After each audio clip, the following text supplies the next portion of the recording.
มาทุกคนมาเดี๋ยวเราเด้อนี่ปีนฮ้อนใหม่ๆนี่คอนกำลังออก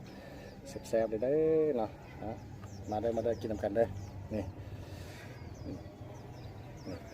แซ่บเนาะผักกับเราก็มีมักมะละเด้ไปได้ตลาดท่านครึ่งโลเนาะมะแตงก็มีห้องบัวเนาะน้ำเพียเขาเดี๋ยวสิมาปรุงน้ำเพียให้เบิ่งเนาะมาเด้อสบายดีทุกคนมาได้เครื่องในมาอีกแล้วนี่ปิ้งกินแซ่บๆนี่ไม่แต่คู่ขนากับตับมันเนาะไม่แต่เนื้อแซ่บๆไปตลาดเมื่อเช้าได้มาโลครึ่งเนาะนี่ไม่แต่เนื้อแซ่บๆเหมือนเนาะอันนี้มันขนามันเนี่ยมันตัวหน้ามันนะชิมมาปิ้งกินอันนี้มันตักครึ่งมันไม่แต่เนื้อแซ่บๆพี่น้องอันนี้มันตับมันเลย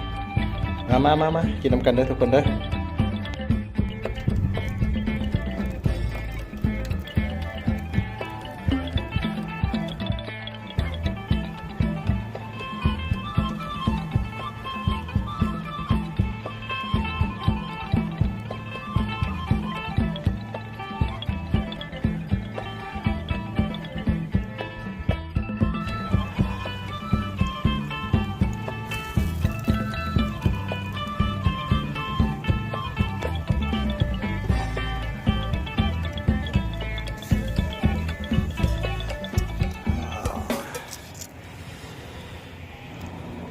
มาทุกคนมาเดี๋ยวเราเด้อนี่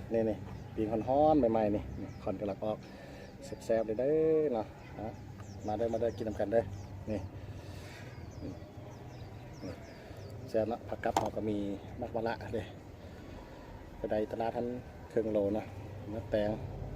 ก็มีห้องบัวเนาะน้ำเพียเขาเดี๋ยวสิมาปรุงน้ำเพียให้เบิ่งเนาะมาเด้อใส่ข้าวคั่วลงไปเลย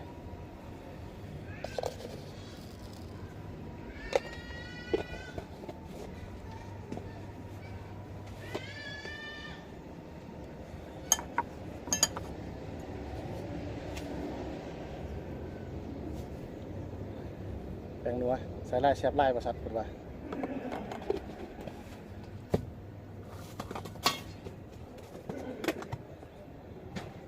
นี่ก็ปิดเกลือนะ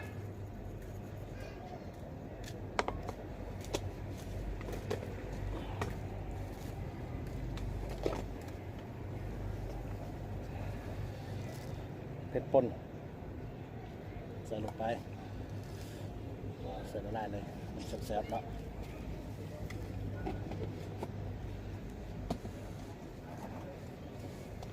นี่สิ่งที่คาดอะไรก็คือมะแคนคั่วเองแบบนี้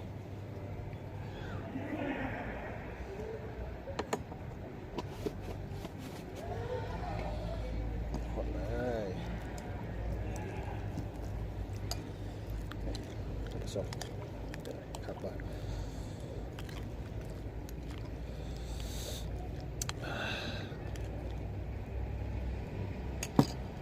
ซอยอันนี้ใส่นิดนึงเนาะ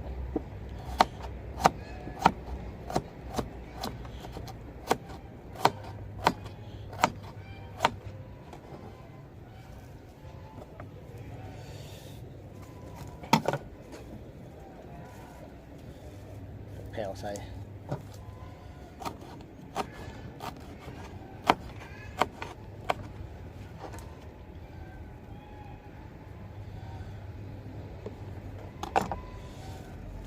ใส่นิดนึง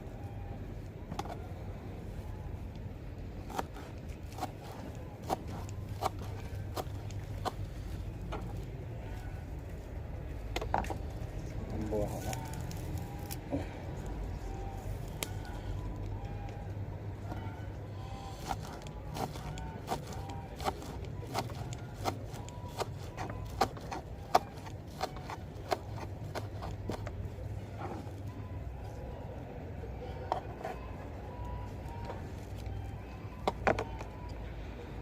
แต่แล้วแจ่วหอมเลยคุ้นๆเลยเนี้ยวๆเลยเนาะแซ่บเลยมาเด้อกินน้ำกันเด้อที่ชีพเหมือนกันเนาะ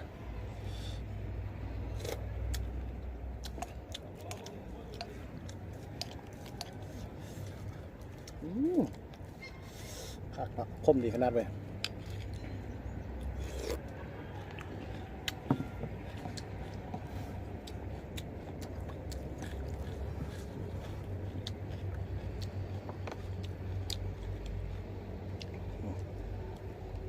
ลองตับมันก่อนนะ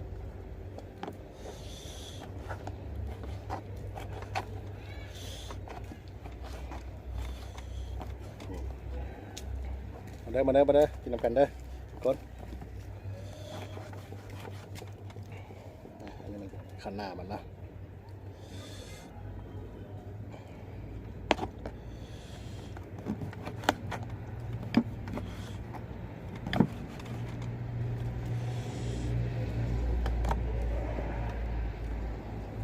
มาเลยนี่เดี๋ยวคุณแซ่บ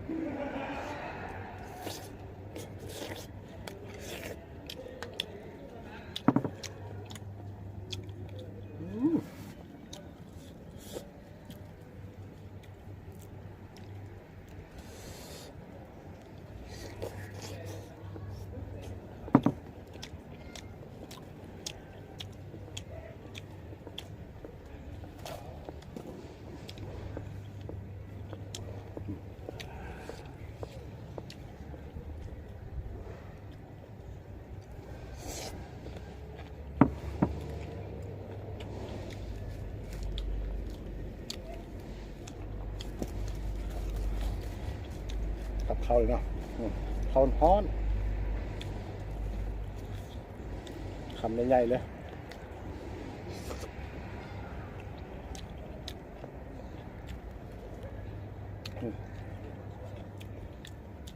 คาบอะไรอันนี้นะ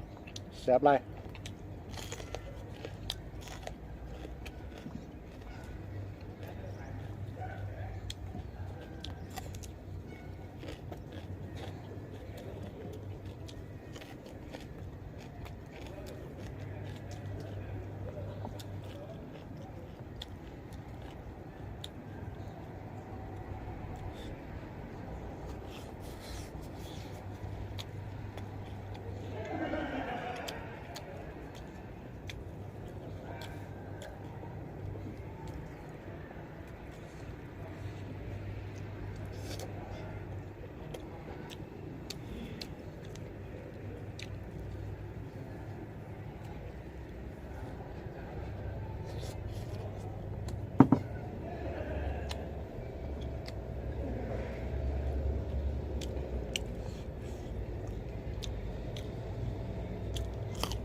แซ่บๆมาเด้อกินน้ำกันเด้อครับ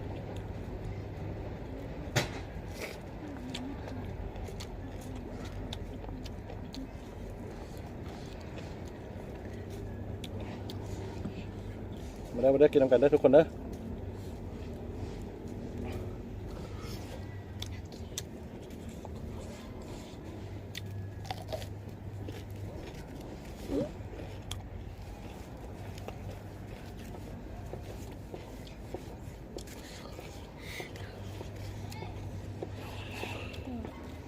เอามากัดเลยดิกัดเลยดิน่ะกัดเลย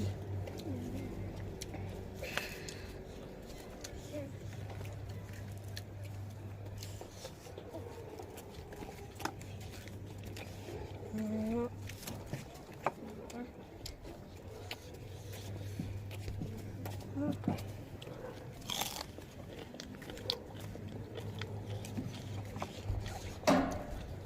้โหอร่อยเกิน แซ่บๆเนาะมีเด็กน้อยมาวนนิดนึง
รอคุณ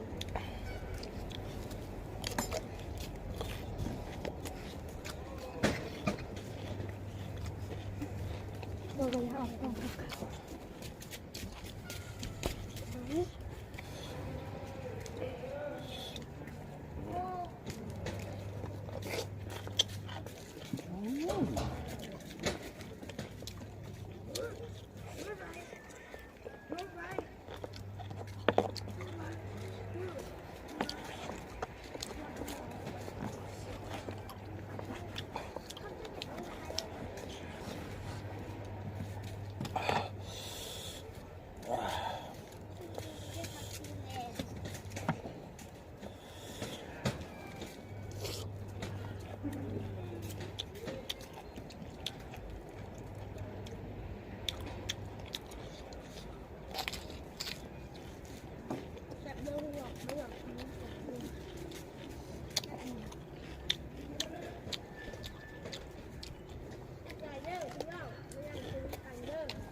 จะหนักนิดนึงเนาะน้องเนาะเอาดีนะข้างเหี่ยงเข้ากินเหล้าปีใหม่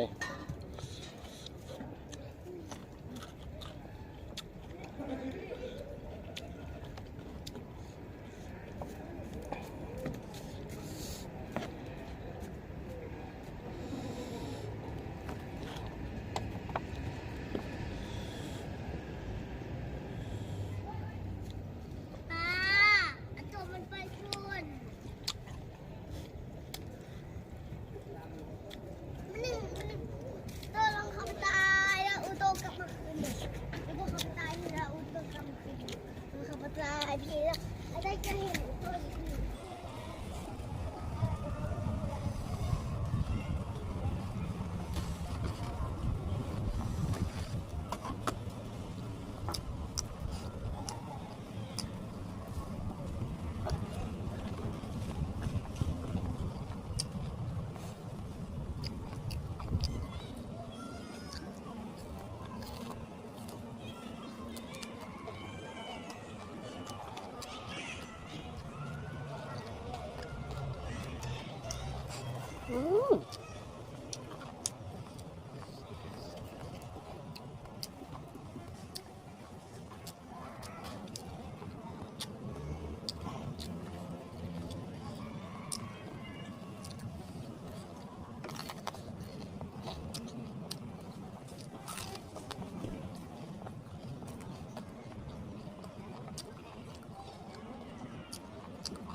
เหมือนวันไล่